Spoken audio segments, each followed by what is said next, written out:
Good evening. Welcome to Earth to the Other Side. My name's John Glasspool. I'm your host. Tonight's episode is a continuation of last night's discussion with Dr. Scott Robinson, who had 2 NDEs. So this is part 2, and I hope you enjoy. Blessings. There's a lot of things I have in the book. It was primarily addressing the doctor's understanding of the near-death experience, especially at Duke University and University of Virginia. They teach about the near-death experience. Whereas Grayson is there at the University of Virginia. The man I worked with at the Duke University is retired, but they got a different perspective. They were teaching their interns and residents about this, how they were going to be prepared to work with more people like this. Kids coming in today, they don't need a near-death experience to wake them up. They're already coming in woken up. So I'm telling the audience out there, please, this isn't the final call. But wake up now before it's too late. How do you do that? Join a spiritual healing group like Buddha Running Circle of Friends. Go learn how to do Einstein. Make a difference for yourself, your family, your patients, your neighbors. Make a difference. Go out into nature. Find it. Healing occurs. God is nature. Nature is God. Learn yoga. Learn breathing techniques. Transcendental meditation. Whatever. I list out the favorite things that worked for me and the things that didn't, I don't put in there. But I got to investigate all of them and will continue to investigate them. Somebody says, oh, try this one, try that one. Most of them are a waste of time. You don't have time to waste at this point. You want to wake up and smell the divine roses like I smell? You don't need a near-death experience. Simply tune into the source, ask for help in healing, learn to stay calm. As you notice, I'm very not talkative and very high-strung, but you will stay calm. When I'm filled with the Holy Spirit, the house from the healing stream, I can talk for hours. And so the next step is I'm taking this on the road, not only for patients, so I can teach doctors.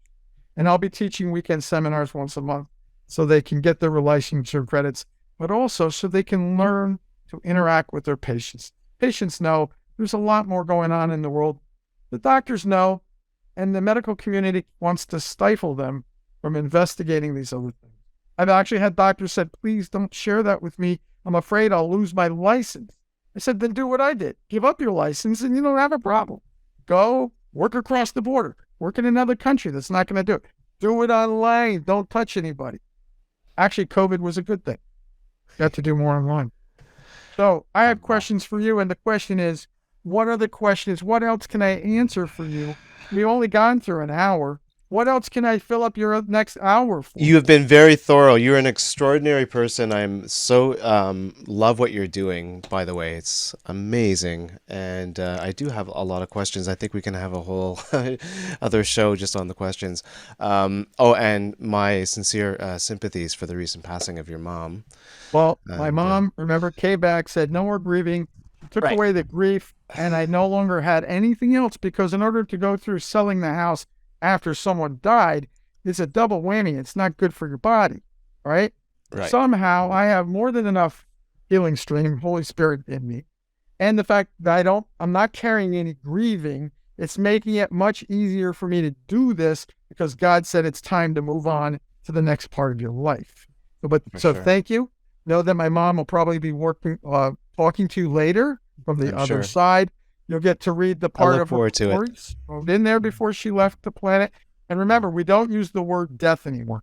And yeah, and I love I love how you talk about nature too. And you'd mentioned earlier about the process of healing through nature. And I find first and foremost, I've had all my the bulk of my STEs, spiritually transformative experiences, have happened while in nature at my cottage. I don't know why, but it always happened there. And I find even in walking meditation, just even if there isn't a forest, just passing by a few big trees, on the street, and at least in my area, I don't live in a dense city or anything, but I live close to a big city. But at least around here, we've got trees that have been cut down. Yeah. Yeah. It's important.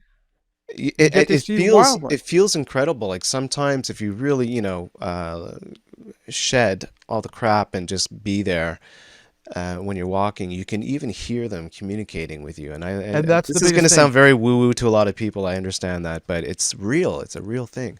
If you remain calm, that's how they get through to you. Even Hmm. Rumi spoke about centuries ago at 3 to 5 in the morning, when you're the calmest, that's when God can get through to you the easiest.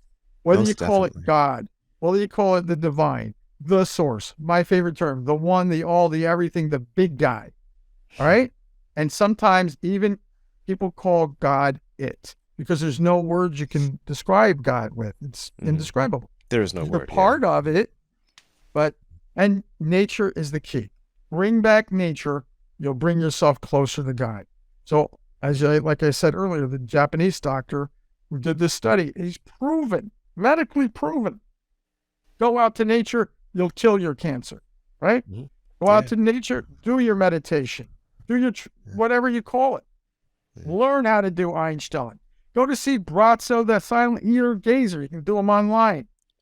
Whatever it is, learn American shamanism. Can't remember the name of the group. Lisa Rankin is an MD that I've met throughout the process of writing the book. I had met her on in person many years ago when her book came out in 2012, and she does shamanism. It's a form of it. And the doctor that I met who did this, Velodo, Alberto Velodo, taught this when I was there at USC. And so I got to meet it. Now, the only thing was that the angels told me, you can't learn this process because you don't have a background for it spiritually. So that wasn't for you. But Lisa Rankin used it. She got her help in healing. She wrote many a book, and she's a wonderful author. All right. Everybody has a path. I'm only giving you the options that worked primarily for the people I work with. And these are the 10 best options. You pick and choose, but now is the time. Don't wait much longer. Things are going to change rapidly on this earth, and you want to be prepared. Go look up Bruno Bruning in the Circle of Friends. Google it, and you'll write to them. They'll tell you where to find it. Doesn't matter what country you're in. Razzo, Silent Healer Gazer. Google it. You'll get onto his website. You want to do transcendental meditation. Here's one thing. Don't mix the two together. People who do TM will not be able to do Einstein. Not possible. The two don't mix. If you do TM, do TM. Do Einstein, do Einstein. Sometimes it's best you do just that one technique and that's it. Learn how to do internal moving healing with Robert Harry Hubbard. Learn balancing the frequencies with Lloyd Meir. There's so many opportunities. The one advantage of working with me is I already broke this down. I know statistically what's going to work for what. I muscle test the person physically, or they don't have to physically be there, or my God gift will give on, and I'll tell them what they just need to go do. And that's fine. And if they don't know any of those things, I use the power of prayer to make a difference. So you have it in a nutshell. I mean, we can go on for a lot of things. Yeah, Uh, there's a couple of things. It's really interesting what you were talking about karma earlier and how there's no such thing as karma, which I'm in complete agreement with. I had a past life, I'll just real quick, I had a life regression once, and it revealed a past life. I was a woman, and my husband at the time had been shot, and I had 3 kids, very depressed, and I ended up jumping off this bridge. Anyways, the reason why I'm telling you this is a preface is because I went from that to um, like I guess it was sort of like an NDE. There wasn't a lot to it. I did feel like the void, like a black space. A lot of what NDEs describe as love, and it was comforting. I felt like I was in a cocoon. And then I went from that very sharply to being at a table with these. I guess the higher ups. I don't know what to call them. They're very angelic. They're huge. spiritual hierarchy. I knew who they were. But at that brief moment, at that very beginning of it, I remember that feeling of like, wait, who are these people? Like I know them, but I couldn't like figure out who they were, but I really recognized them. But anyways, this whole process was the planning of a lifetime, my next lifetime. And this didn't go, I mean, like, we all understand there's no time on the other side, but it did like feel as though there was a lot of time spent on this. This wasn't like a couple hours. Hey, you're gonna have this and this is gonna happen, and you can go this way, that way, or this way. No, this was like felt like years of meeting with these people and talking about this and discussing it. And So remember, for those listening, time is not the same. Time in heaven will feel like you've been there a long time. And when you come back, it's like 15 minutes, 2 hours. So time is only relative to the location you're at. Einstein's theory, relativity, where you are in a moment of space and time. Time is specifically created for humanity so they can experience. Time as we understand it is not the other side. What appears 15 minutes over there could be a large amount of time here. mhm. So it's all about where you are in your reality and Yeah. your God-given reality. And without the essence of time, you obviously have, past, present, and future are all on the same timeline. It's all. And think of it as, have you ever sailed where you live Yeah, up? oh yeah, yeah. All right. Well, if you call like sailing on a laser sailboat sailing, I haven't sailed on like a A big one. But you know fancy. that when you're sailing, if you're not on the right uh, heading or setting, especially going this degree north, whatever, if you're on the wrong setting, if you're 1 degree off, it could take you, depending on how far you go, you could be way off from your final destination. Same thing when they send you down from the other side. That relativity between heaven and earth, if you're off 1 millimeter, you will have a slightly different reality when you're coming into it. And that will determine your timeline, your time experience, your reality on what you're living in your life. If you know that, then you go through this experience with joy. And that 1 degree off will actually bring you back to where you belong, back on the path to God. But you can't recognize it till you're off it. People with drugs, alcohol, really brings you way off the path. It's going to take you away from God, put you into this other path towards the dark side, evil. But maybe they needed to experience this so that we'd eventually bring them back to God. It brings them down to the lowest low. They can't go any farther. They're either going to commit suicide or they're going to find a way out. Sometimes it's the only way they can learn. But if you interfered with them, they would miss out on this experience, this wonderful experience of having a help and a healing. And a lot of these healers have helped people. Running in the circle of friends, a lot of reports of helps and healings for getting rid of the addictions to drugs, alcohol, sex, TV, bad movies, whatever. And it makes a difference. And that's If you key. The whole utilize the learning cure, part is the key, right? Because, that's that's what you're here how. for. Exactly. And that's why I was interested in the karma, comment, because when I was coming out of that experience of that past life regression, what I came out of that with was a feeling that like this whole concept of karma is really just us maybe coming back for other lifetimes just to pick up where we left off, or to pick up, just to learn the things we didn't get a chance to learn in the last one, kind of thing, just to keep And evolving our part of that souls. is, yeah, you keep doing it till you get it right. Yeah, However, basically. Yeah. but we've And a lot of been people, led, they're talking about soul traps and all this stuff, and I'm not so sure, I but think. you see, being this world was given to evil, they do have a lot of traps, and they will trap you into believing you got to do this because you owe it to someone. Evil knows they don't have to pay anybody back. There's no repercussions, nothing. But if you choose to come back to do this from love, now you're doing it in contractual, because I couldn't be there for you, but I chose to come back this time for you. It's not because I have to, but it's because I choose to do this, because this will help you and this will help me. And that's not really karma. That's doing it through love. Exactly. Now, there's a wonderful book for readers, Healing Masters of the Far East. It was written 100 years ago. You'll read about it. Spalding was his name, Bayard Spalding, and how he went to the Far East, learned from the masters, met masters who claimed to have been 500 and 600 years old. They claimed to still be there. And this is what you're supposed to do. Bayard Spalding actually lived to be over 100 years old.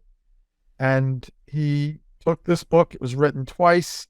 It's still produced here in Marina del Rey by the original company. Of course, the old people are not there anymore. Maybe they reincarnated and came back as themselves.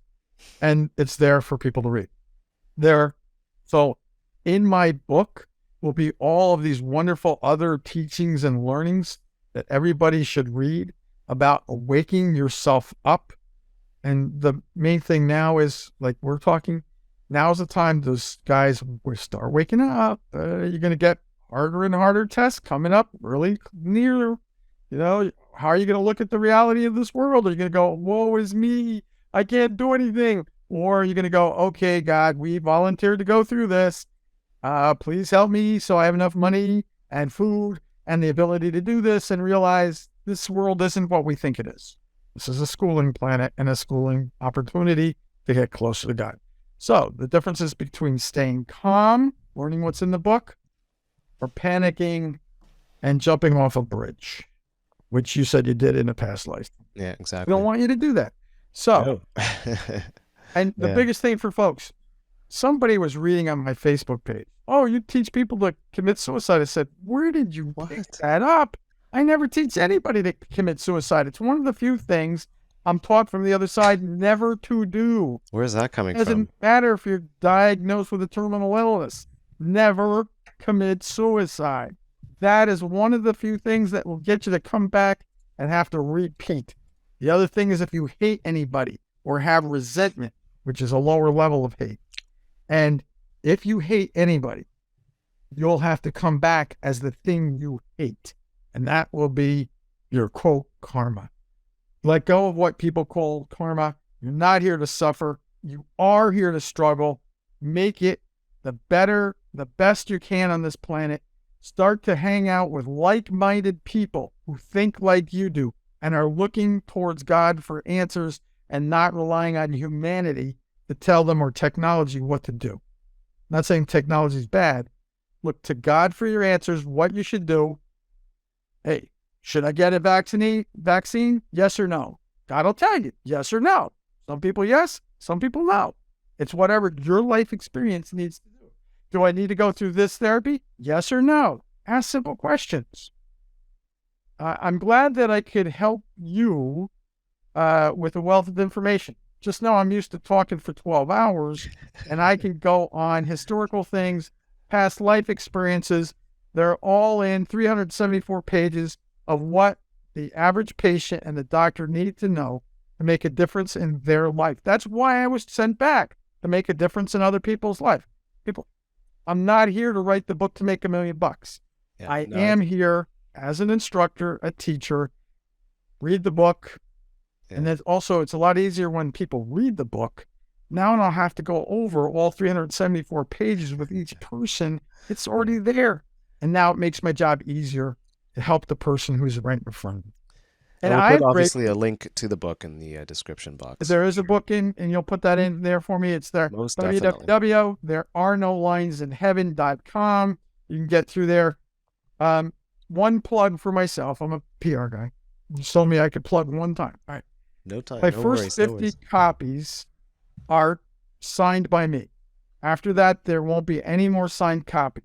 I don't know if this is my last book. I have 2 other books planned, but just in case God calls me home and if this is my only book, there's only 50 copies. If you want a signed copy, contact me. You have my website.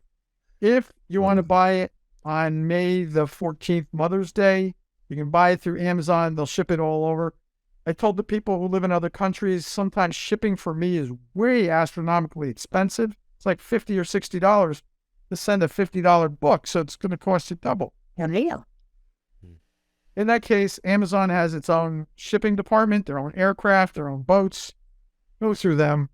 They'll ship it to you, and it'll Perfect. cost less if you buy it through them. But if you want a signed copy, like I'm sure you want a signed copy. When I Most do definitely. TV, I like to have my guests. I like to have the books that they have. I Yeah. want to have them on my shelf. Most I want- definitely. Most definitely. I have just a couple of questions because I have a feeling some people might want to know. If you have time, do you have time for a couple? I can keep going as long as you need to.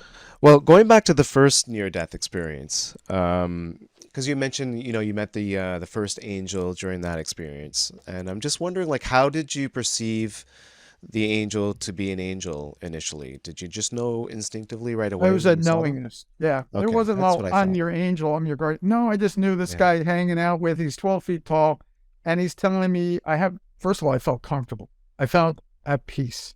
I felt like I had known this being before, right? I didn't recognize him per se, but it wasn't so much that I knew his name or its name, because they won't tell you their name. You couldn't pronounce it anyway. And it's not that they're masculine or feminine. You just know that that being's there for you, and you're trusting they're taking you home. You always felt at peace. By the way, God voice only talks to you very little. If it's talking to you at a lot, never incessant, loud voices, loud information, not from God. God speaks very quietly. Okay. So Hmm. how did I know it was an angel? I just had the feeling. I knew that was my guardian angel. No one had to really tell me that. It was an instinctive feeling. Yeah, But that'll that's what help I you. thought. Yeah, Yeah. and the you were mentioning about the gates of heaven. Is Can you describe that a little bit in terms of what It's it not actually what looked they like to you? call the gates of heaven. It's a light door, I'll call it. Hmm. My how the book got its name, first of all, explains the thing. One of my patients was a man named Mr. Brown. I said, why do you want to come to me? You're a devout Christian. You only have Christian doctors, Christian this. Why'd you come to me? He said, because you met Jesus. Well, I said, Jesus was Jewish. Of course he met me. He's my big brother. Right? And ancestrally, I'm related to Moses and Aaron. So I'm in that line of David. So he said to me, I was always taught only Christians went to heaven, or Christians were first in line for heaven and everybody else was in the back. So he had a near death experience, came back. He says, Dr. Robinson, you're right. There are no lines in heaven. And you're right. Everybody's welcome up there. And I said, that's what he told you. Eventually he did die. He went over. He never came back. So people are going to realize everything that was told to you isn't necessarily the truth. You need to find out and weed out the truth for you. Your truth might be a little different from me. I call it filters, right? And this is how we're going to grow spiritually and work together. As long as we accept that your filter is not the same as my filter and know that your word for this is different than my word for this, it's not how they communicate from the other side. The gods speak, the angels speak. They speak through feelings that give you a picture, that come back to feelings, and it doesn't matter what language you speak. You will understand if you're speaking Russian, Farsi, Japanese, or English. It makes no difference because they can communicate through the heart. Now, going back to your original question, I'm sorry I got off track. If you'll ask me this question one more time, and it was, Was that the about the angel? Which one yeah, were we on? Hold on. the one after angels. Hold on a second. And for the audience, I don't do outtakes when I do my TV. I like to keep going because sometimes if I make a mistake, chances are that maybe the patient out there or the person looking for answers, maybe they thought the same thing. Maybe they didn't get that message. Maybe they didn't quite understand. Maybe I didn't get the point across. We're in retrograde Mercury right now. Maybe they didn't quite understand. So Because ask again. we both kind of went on tangents, so I'm not even sure what that actual. It's not in my written All right, so let's questions. go on to the next question. um, yeah, I wanted to know, like, if you can, like, just feeling it, again, way back into that first NDE experience that you had. Did you have a feeling like when you transitioned of like a familiarity once you got there? Did you feel like, "Yeah, okay, yeah, this is, Well, I the first remember this. one to That's a me, oh, dream, gates of Yeah. heaven. That's what you're talking about. At the gates of heaven. That's what it was. This tunnel opens up and I'm standing there in a room and I recognize my grandfather. Now, my Mhm. grandfather, I'm named for. Jewish people are not named for people who are alive. They're only named for people who have died. I recognize this photograph. What's this? Sephardic Jews. There's a difference between Ashkenazic and Sephardic Jews. So that's another story. Anyway, I'm named for my grandfather. I recognize he's the man in the picture. I felt, yes, this was more home, even though I was in the waiting room of heaven. And especially when he said, would you, I want you to meet this other being, and I would meet Jesus. Does it feel different? It's not the big gates, the pearly gates, even though that's the song and it's on the back of my book. There are no lines in heaven when you reach the pearly gates. No Christians in the center, Jews to the left, or Muslims in the right. For we are all children of God, and you are all welcome. And the angels go on and laugh. That's how the other name of the book came to be. So there is no really gate per se. Sometimes the door just opens and it's a light from the difference between dark and light, or this movement, and then you're at a place. You're just there. Hmm. And then sometimes it's dark, like a room. Some people have experienced it, as you know, they experience being in a beautiful city with lots of light, and they walk in up a stairs, and they walk into a door, and they meet Jesus or some other being, and they're talked to. Each one of us has that experience, and it's a little different for everybody, but that knowingness is instantaneous. You don't have to tell me that's heaven. I know I'm in heaven. I know I'm here. As a matter of fact, I know if I go on the other side of that room I'm in, that's really going to open up, and that's going to be the heaven. Right now, I'm sort of like in a waiting room between the two places. So now I'm coming back. I know it's more beautiful there, even in the waiting room, than it is over here. How can I bring heaven to earth? And this is one of the jobs that every NDE must have. Yes, bring heaven to earth. Return to the way we were eons ago when God created us. Bring that heaven down to earth so we don't have to keep going back and forth. Bring that likeness. When we do this, we will live easily to be 120 years old like Moses did. Moshe, his name is Moses, right? Hmm. My uncle, 798 times removed, and Aaron, the priestly class. These are beings that knew how to connect to God. They knew it was different. They could bring heaven to earth. Heaven appeared, whether it was a burning bush or something else. So with the stories they wrote there was their interpretation of what they could experience, because they couldn't put it in any other words. The terminology was just the way they could do it. Modern terminology is a little different. We can add and subtract to stuff. So this gates of heaven come to earth, and people can now see the heaven and the God within each of us. You glow. I have to tell you, you have a good glow around you. It's like you went to the beach and you have this natural instinctive glow. This God light comes from outside, inside and outside. And sometimes you have to put shades on in order to look at you because you're bright inside. They come from love. Thank Okay? you. Thank you. I feel the And this same is way about you, though. I mean, honestly. thanks. Yeah. And Yeah. people have called me Ed Sullivan of the soul because I connect people to other people like Ed Sullivan did. Mm. The angels actually call me that. I've been called the little mouse that roared by the judges I work with because they said I'm a little mouse who's not afraid of the elephant in the room, in front of these court cases. I'm called little brother, the little prince of peace by Jesus. And I call them many different things. Don't get caught up in the terminology. It's not so important. Exactly. Your way of interpreting it might be important, but don't get, because I speak a little different than you did or you do. No, you don't need a near-death experience to change your reality and motivate yourself into the new coming reality of bringing heaven to earth. Don't wait till the last moment and you're crawling under a rock. I feel like a broken record.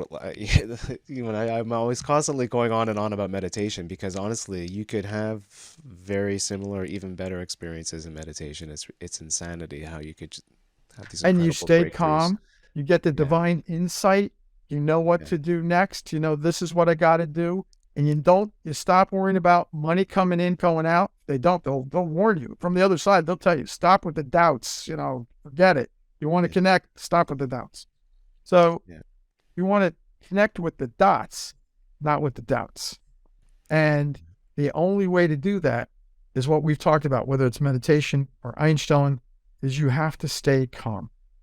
It's the only way you can break through the facade Mm. of this physical form, which is dense, It's so and true. realize It's what you so can. true. The calm thing because there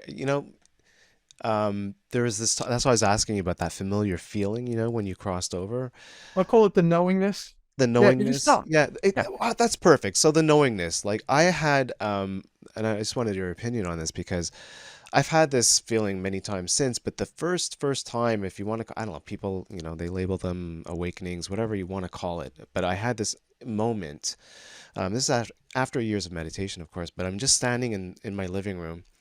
It's sort of like an open concept, very small bit, like open concept. I'm standing there, and I was about to meditate, like, it's within the next 15 minutes or so, but suddenly, um, I had that one of those knowingness moments, and Aha! it felt like, oh shit, like like you snapping a finger and all of a sudden you're like, oh, whoa, this is a dream, like, or this is an experience, but it's sort of kind of like dream-like compares to what the reality is.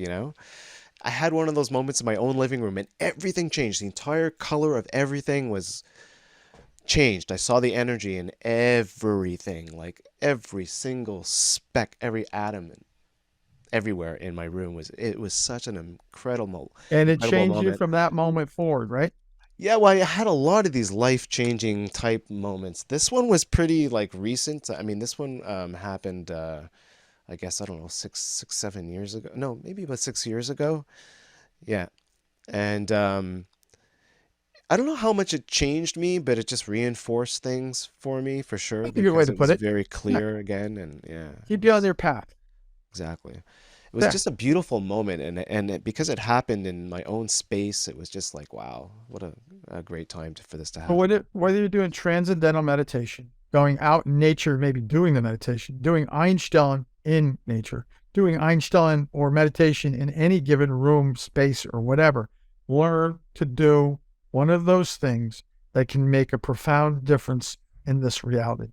And you can let go of the trauma and the suffering and start to experience, even in the midst of chaos, experience a state of calm and joy when everybody's chasing their heads like a chicken with a head cut off. Know that. Make that difference. Keep on the path. The world will not end unless you believe it's going to end. You'll know when it's time to go home. They'll come and get you. Oh, I'm sorry. It's time to go now. All Hmm. right. By three near-death experiences, that's done. Okay, you're done. God pulled my card. I'm going home now. Hey, your You second know, near-death experience, you were talking about I think it was that was the one you were talking about the nurses and the various colors oh yeah, and it's things called like the that. veridical near-death. Yeah. That's when you Yeah. come out. It's a verifiable experience that can't be explained. You haven't gone to heaven per se, but you're out of your body. Hmm. You're not in And you're it. able to validate, right? Yeah, and you can look back down and see things like, how did you do that? And what was outstanding about this is that the shoes of the people that I was looking at were plaid, kind of orangey brown and dark brown, and they both were wearing it. Part of that experience to go into is, you can hear them, you can see them, you know what they're talking about. All right, you wake back up in your body. You tell the doctor, they think you're nuts, but it didn't matter at this point. I already had a near death experience. I didn't care if they thought I was nuts or not. I knew what I knew. I told them what I saw. They said, there's no possible way you could have seen that, nor no way you could have known that, because you're explaining something under anesthesia that didn't happen. Oh, yeah, and by the way, you're right. We did stop your heart at that one particular point, but we don't know if you came out of your body. That brings us to the next term called the sheer death experience. Raymond's next thing, Raymond Moody. Well, we've had doctors in the middle of surgery, the patient dies, and suddenly a door or window opens and there's heaven behind them.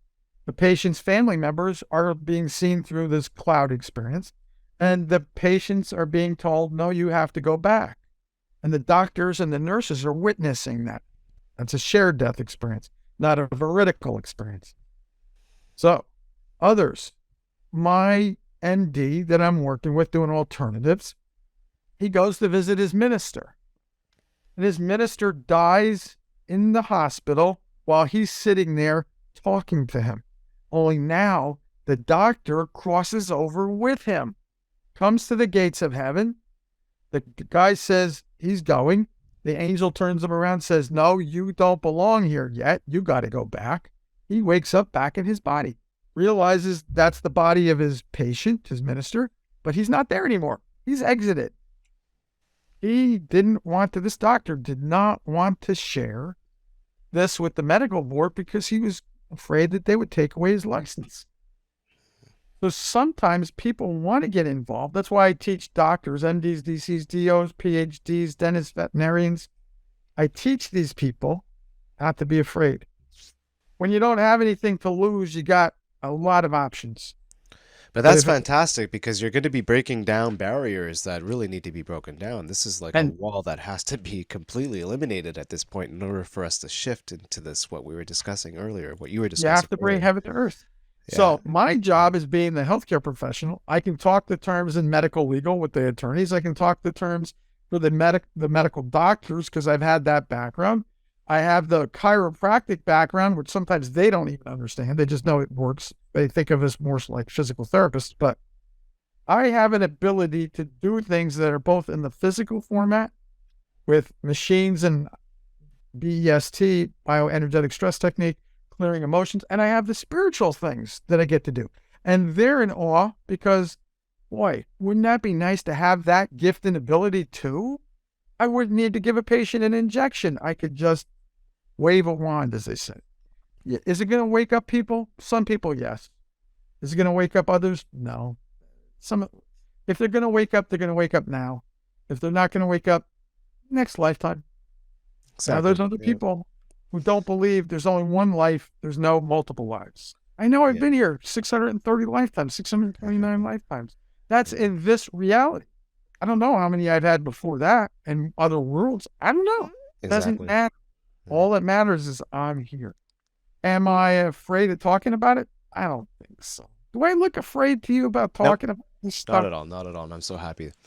I want to shift just real quick to the child NDEs that you were researching. I'm interested to know if you ever ran into any, situations where religion got in the way, when And you all were the time, discussing these things with their parents. Yeah, right? all of them? Is that what you said? All the time. I Unless the mother or father has either had a near-death experience or they're already spiritually open to this. They have family members or stuff happen. And sometimes these near-death experiences run in families. Hmm. This can either make or break a marriage or end the marriage. When the father doesn't understand, the mother does, the kid has an experience, the father's an atheist, the mother believes in God. They either get closer or they split apart. That's another thing. The kids have no fear of coming back and telling they met Jesus or they met this or they met that. Or what did they do? I sat on his lap. No problem. But it does have issues for the parents. One of my little patients had a near-death experience, and she was 4 years old. She was born to an Iranian diplomat. I worked in LA, so I had a lot of diplomats as patients. The little girl kept talking about a city that she wasn't born in. She was born in Iran, came to the United States, and never was in this other city. The little girl said, I have memories of this. My son is there. He's near my grave. We got to go there. He was so afraid that Khomeini or the religious group in Iran, if they found out about his daughter, they'd either take her away or kill him. That's what he told me. He brought her in to see me. We worked with this little girl. And I said, you got to take her home. You got to take her to this place. She needs to finish this. She's still living out her life in the past. In order for her to move on to this next life, you've got to finish up the old stuff. He brought her back quietly, took a private flight, brought her to this little town, brought her to the grave site.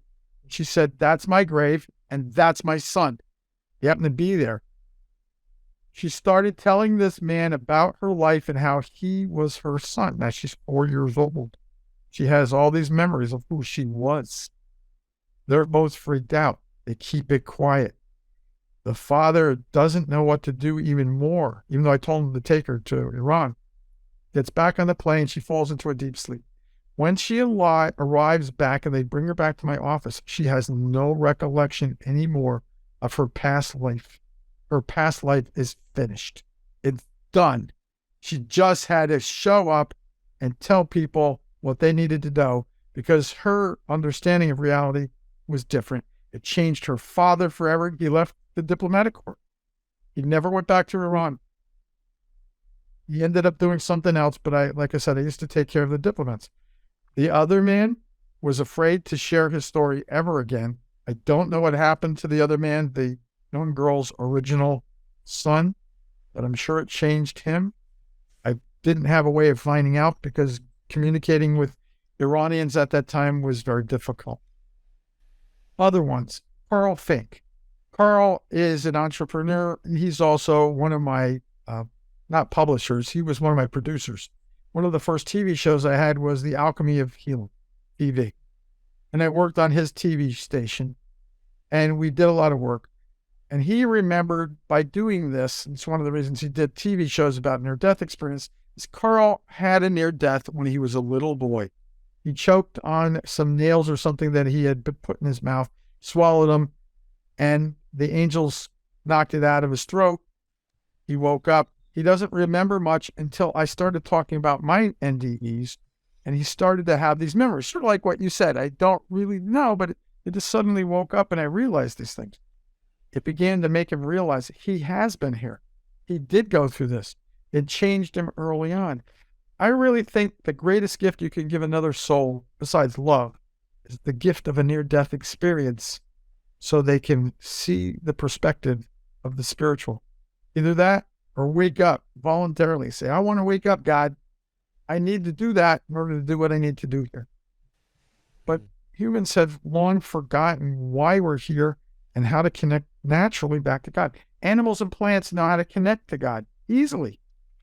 Humans have forgotten. So if you want to do that, know who you are and what you are, you've got to reconnect, whether it's TM, meditation, nature, Einstein, Brazzo, internal moving healing, all these different things. And with the children, they're more natural. The best way to put it is children are much more natural. They're not afraid of telling you who they are. Mm-hmm. They're They still think, like really closely, naturally connected and aware of it. yes. Yeah. All Yeah. right, that part of the brain, you got two halves of the brain, the old brain in the back. They're naturally connected. This experience called life kind of disconnects them Yeah. because they It take muds it on up. these. Yeah. Yeah, well, it messes them up and interferes. It teaches them something that doesn't necessarily go with what they understood. There's no more Santa Clauses in their life, and they're now disconnected.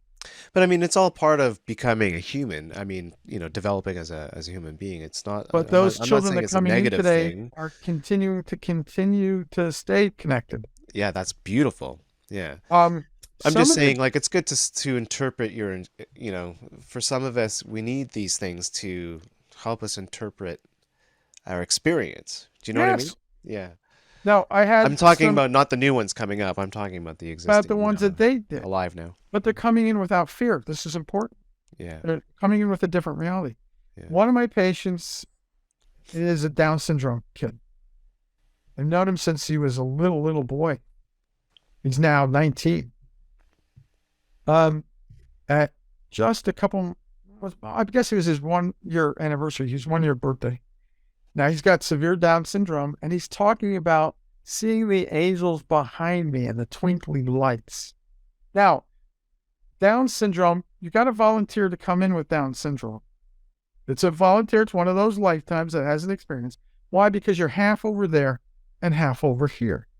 To do this is a tremendous amount of courage to come in, not fully here and not fully there, and to be able to grow up into it or grow up out of it.